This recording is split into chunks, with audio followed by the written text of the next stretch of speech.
I'm Virender Sekhon, a pediatric urologist practicing in Gurgaon, Delhi NCR for over a decade now.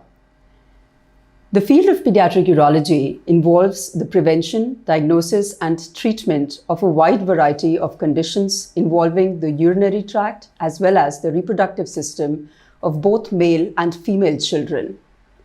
These conditions might present from before birth, that is during pregnancy, to when they are born, that is infancy, childhood, or even up till teenage. Some of these conditions are diagnosed even before birth on pregnancy ultrasounds, or they may present later in life, right up till the teenage years. But the encouraging part is that most of these conditions can be treated early in life so that these kids do not have to carry the stigma of any of these conditions in their adult lives. Generally, a physician is either a medical personnel or a surgeon, but I believe that a pediatric urologist is an amalgamation of both medicine and surgery. The various conditions treated by pediatric urologists may start from a very basic thing such as a urinary tract infection, which may again have varied causes and may present either as fever or just a difficulty in passing urine.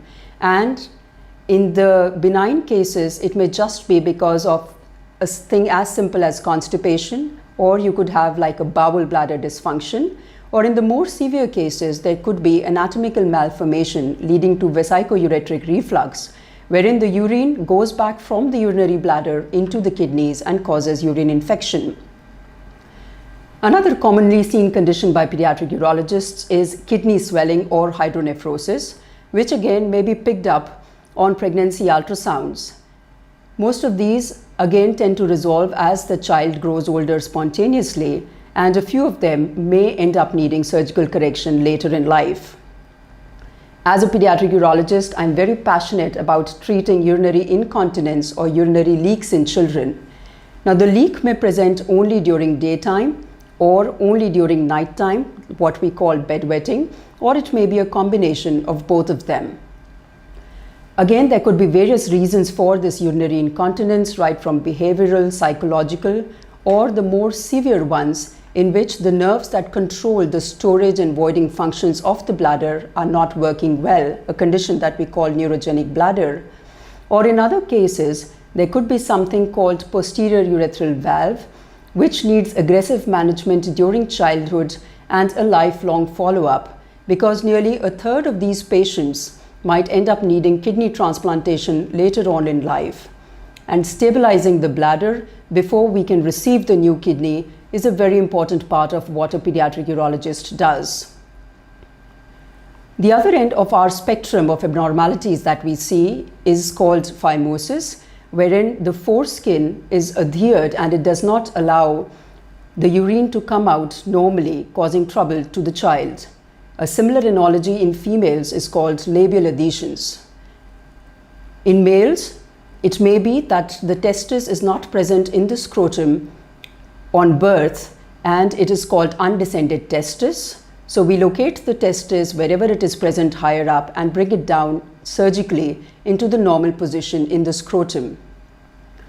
The other spectrum of abnormalities that we see involves stones in the kidney or the urinary bladder.